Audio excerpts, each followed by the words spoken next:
Hey guys, let's do sling lining in the hip. Now I'm by no means qualified to show you the proper, correct, and safest way to do sling lining, but I can show you the basics, give you some tips, and I can show you how the mechanics of it work in DCS, which were a little bit unintuitive. For this one, there really aren't too many concepts to talk about, which is nice. We can just kind of get right into it. So if I go into my communication menu, which is / by default, and I hit F6 for all cargoes, I'm going to see all of the cargoes that were listed as valid cargo in the mission editor listed here. So you can't just hook up to any old crate. You can't just connect your sling line to whatever's in front of you. It has to be set that way in the mission editor ahead of time, and then you have to go into the radio menu and find the list and select the one you want. So we've got this fuel tank here that's matching to F1, and then just down the way there is a net. That's the UH-1H cargo, that's 500 pounds, so we're going to select that one with F2. There we get this red smoke, and that red smoke tells us two things. First, it says this is the cargo you've selected in case you have multiple of them in the area. And the second thing is it tells us we're out of range to hook up with our current sling line length. So we would need to get over there and get closer. And then once we do that, that smoke would go away. If we go back into the menu, we can cancel that cargo and the smoke goes away. And go back into it again, and this time select the fuel tank. And this time no smoke appears, which tells us that we are in range, and if we were to hit our cargo hookup now, we would hook up to that cargo. So now we have the choice of either hooking up while we're on the ground and lifting up, or we can hover over the cargo and then hook up to it. What you do is going to depend on the load, the scenario, the landing site, and the length of the line you have. So we're going to do both in this video. We're going to hook up to the fuel tank from the ground here, and then carry it away and set it down. And then with the cargo net, we're going to hover over top of it with a short line, a little 16-foot line, and pick it up from there, from the air. With the fuel tank, we've got a long line. It's just about 100 feet. And there's some different considerations for both, and we'll try to talk about those as we do them. So, all right, here we go. Okay, so let's lift this fuel tank here with a 100-foot long line. So the first thing is we'll open our communication menu, go into F6 for all cargoes, select the 5,292 pound fuel tank. No smoke means we're in range. So if we hit F2 here, we can watch this. If I hit the cargo attach button now, our cargo hook just sort of snakes out and attaches on its own, and then our flight engineer will say cargo hooked. So he's not sitting in the middle anymore, he's in the back of the helicopter, and if we jump to this view you can see that. If I look up, we're in the back of this beautiful high resolution cargo area. And we're looking down through this hole for the cargo hook.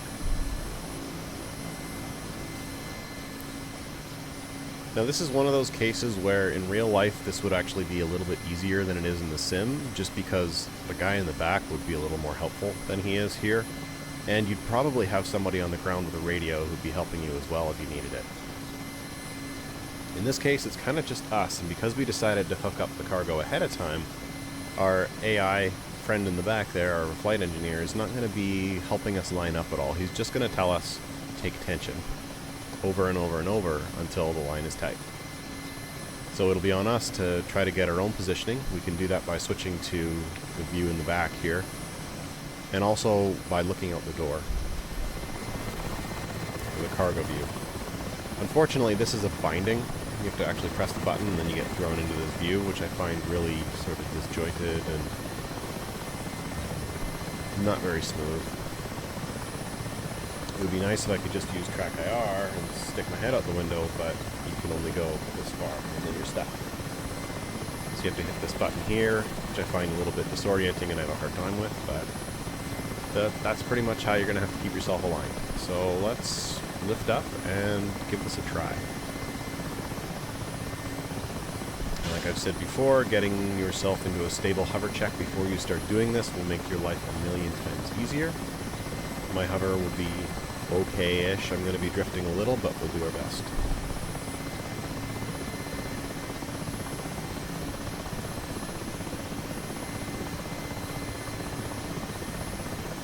So we're up.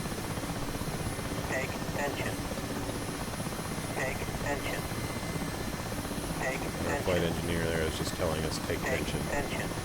That's all he's going to say until we tighten up the line. Now this is a 100-foot line, or about 35 meters, plus the height of the cargo itself, so we're probably not going to have a tight line here until just about 40 meters in the air. 37, something on there. Now we want to be as directly above the cargo as we can manage.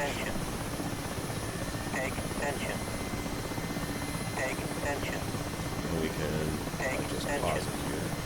We can use our cargo view to look out and see where we are. So I know I need to come forward a bit. And we can also use this view here to see if we're directly over top of it, or which way the line's going. But if we start to climb, we're at 20 meters now, a little wobbly. But if we look, we're relatively above the cargo, and we really want to be lifting straight up. When we put tension in that line, we want to lift the cargo straight off the ground. We don't want to drag it. Alright, so we're almost at 30, and I'm trying to slow down my ascent here. Don't want to descend.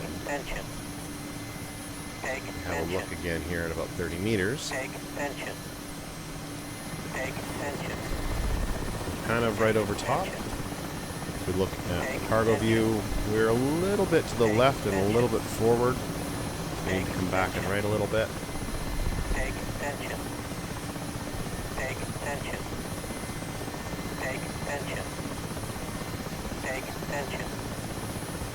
Just about 40 meters now.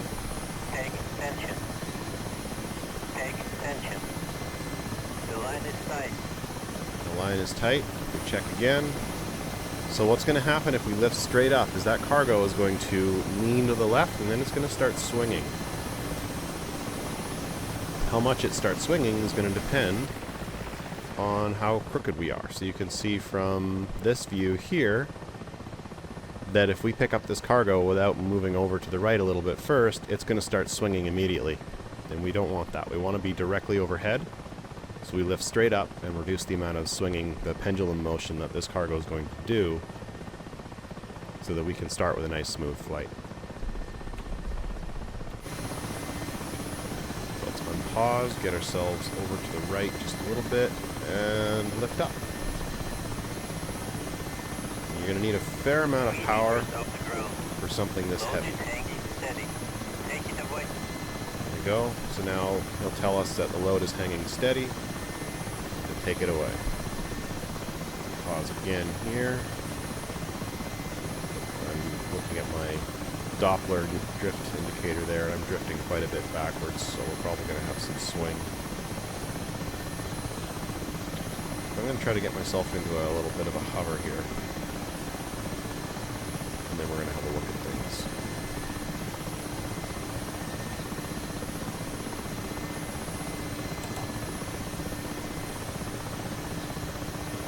Alright, so if we jump out, cargo's hanging straight down, that's what we want to see. Doesn't look like it's swinging hardly at all. Yeah, and even with active pause on, the cargo will swing. So you can see I've got very little motion going on. That's what we want.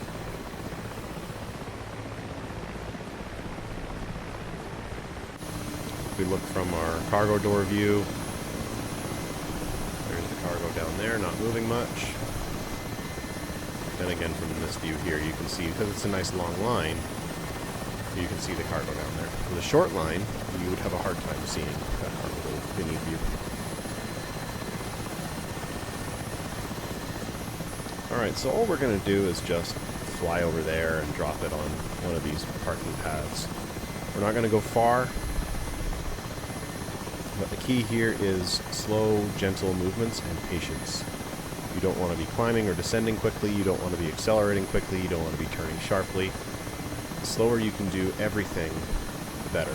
Take your time, especially with a long line, because you've got a pendulum underneath you, a very heavy pendulum. A very long line, it's going to have a whole lot of leverage, and if it gets swinging, you're going to have one hell of a time trying to get it to stop. So you want to watch your VVI, make sure you're not ascending or descending any faster than 1 meter per second if you can help it. And this isn't just because of slipping into VRS, which is more likely with all the extra weight beneath you. It's to make sure that when you do touch down, you do so gently and you don't damage the cargo. And we've got a fuel tank which could explode, so we don't want to do that. We're watching our speed. Transitioning in and out of effective translational lift will be more challenging here because you will slip into VRS that much faster with the extra weight. And you'll want to accelerate and decelerate as slowly as you can and give yourself lots and lots of time before you reach your destination, if you're going to be accelerating that fast at all, so that you can reduce that pendulum, that swinging motion beneath you.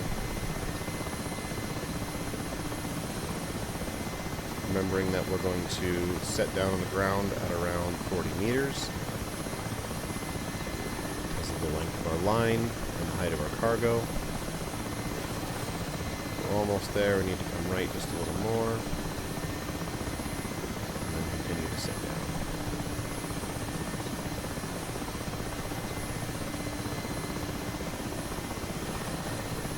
So we need to come back a bit.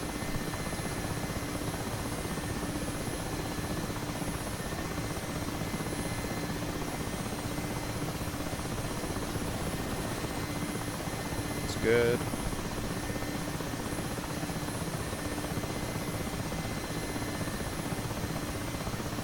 Just continue to lower ourselves down, nice and slow, nice and smooth.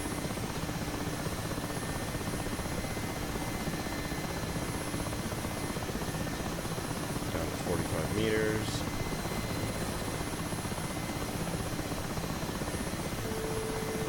There's our altimeter warning. Ground. And we're going to reduce our tension a little bit and then drop our line with a cargo unhook. Cargo unhooked. Then we're going to back off and we're going to go set down. Set down.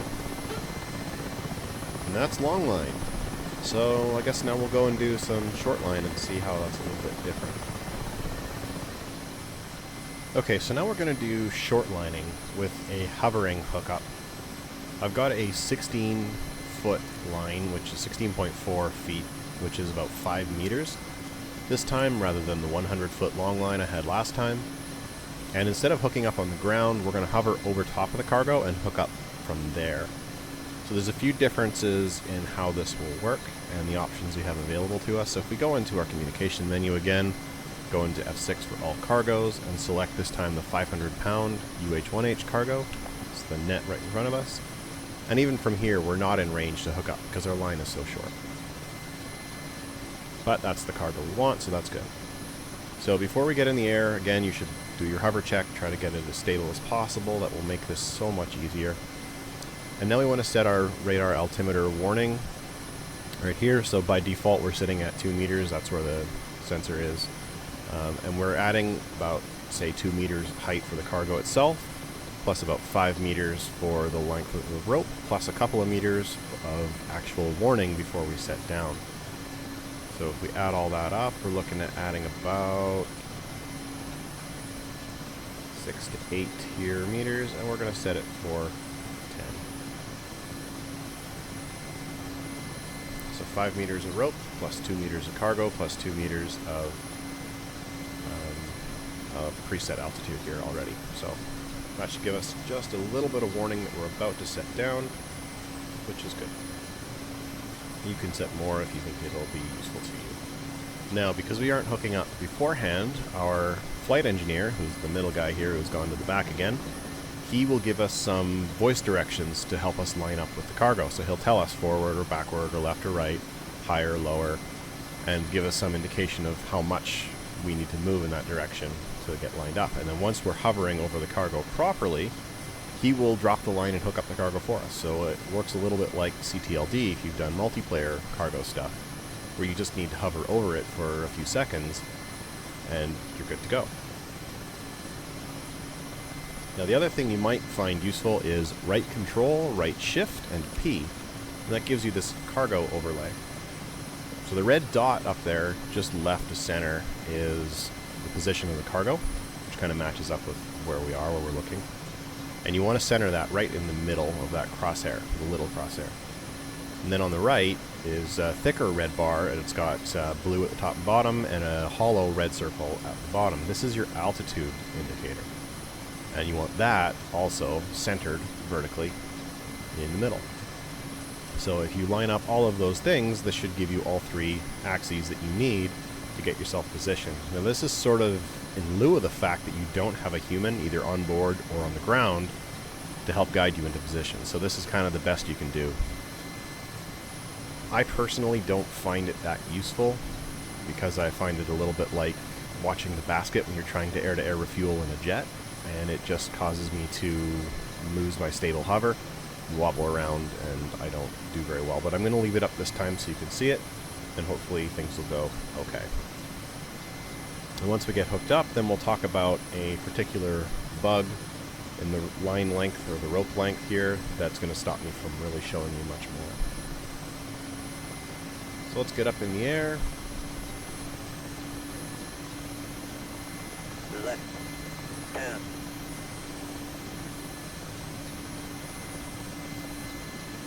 There's our altitude. We don't need to be very high, but I am drifting way backwards that I don't need to be doing. So let's fix that.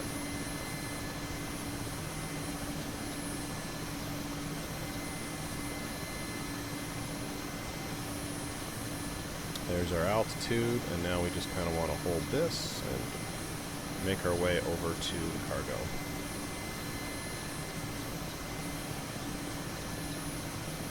Key here is take your time, go slow.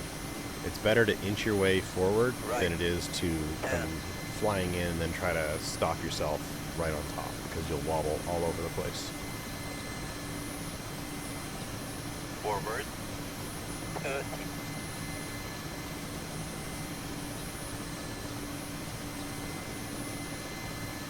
Now there's some leeway. You do not have to be perfectly centered or perfectly at altitude.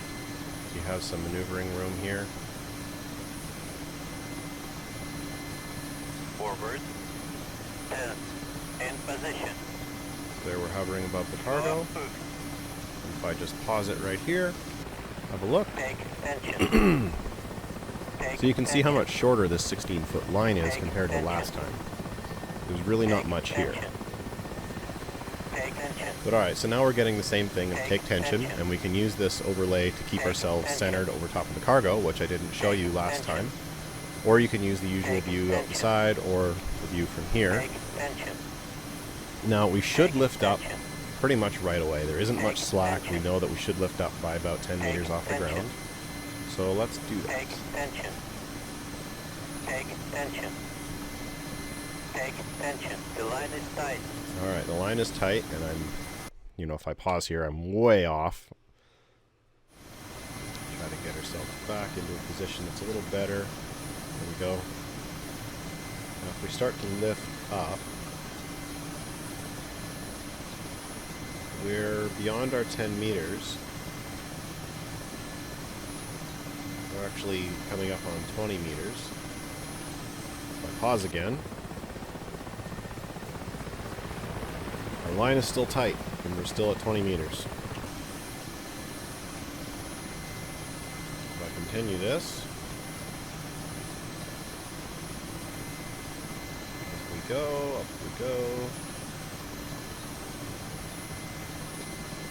We're at 30 meters. And I'm way off center because I'm just trying to look at altitude and I keep pausing. This would be a really bad place to lift off the ground. You would get so much pendulum swing right now. And then we continue up and all over the place from pausing.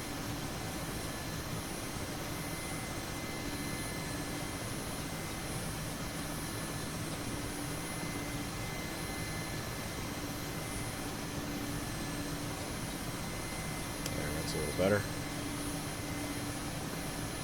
So we're at almost 40 meters here, and we're just finally off the ground.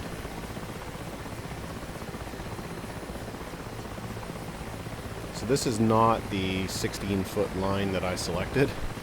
This has stretched its way out back to a 100-foot line again. So I can't really show you short lining because I can't get a short line to stay short. But the differences would be it would swing faster and it would be a little easier to control because the pendulum motion wouldn't be quite so amplified. And I'd be able to set down a whole lot lower to the ground, hover lower over the ground, use ground effect to my advantage, all those things to set down the cargo. So things are a little different with a short line, but unfortunately because of this rope length I can't show you that. So that's pretty much where we're going to end this one, and yeah, I hope it was enough. Alright, so that's cargo sling loading in the hip. Now, a couple of things that I maybe didn't talk about earlier that might be beneficial to you. You can get a little more power out of your engines if you look over on the right wall over here, and you turn off the dust protection. Just pause my TrackIR. That's these two switches right here. Dust protection is air filtering, and it requires a decent amount of engine power to do that. Now, if you're not operating in the Persian Gulf or in a dusty environment, turn those off to get a bit of extra power. We jump to the outside of the helicopter now. I do not have the exhaust IR suppressors on, and those are another thing that kind of sap engine power, and that's a mission editor option. Unfortunately, that's not something you can change on the fly. It needs to be set that way in the mission editor, but if you don't equip those, you'll get more power. Similarly, also in the mission editor, there are armor panels on the front and external hardpoints. Those are normally the wing-looking racks that stick out from the side. If you disable those, you'll save yourself some weight and get a little more power for your engine. So if you're doing a cargo mission and you have control over the editor, turn those things off. Disable the IR suppressors, disable the armor, disable the external hardpoints. You can even take the cargo half doors in the back here off to save just a little more weight. Defuel yourself down to 50% or even less depending on where you're going. The hip is extremely fuel efficient. You're not going to have fuel issues the vast majority of the time. And turn off your dust protection. So those are some fairly easy ways to get yourself a little more engine power. Not that the hip typically needs it, but something to keep in mind. Now we talked about how you can hook up to cargo, how you can select the cargo you want, you can hook up on the ground, you can hover over it. We talked about the overlay, cargo attach, cargo detach, the cargo view out the left door, and the engineer's view from the back looking through at the cargo hook through the hole in the floor. So hopefully that covers everything. If I missed something or got something wrong, please let me know. Otherwise, I will see you guys for the next video. Thanks.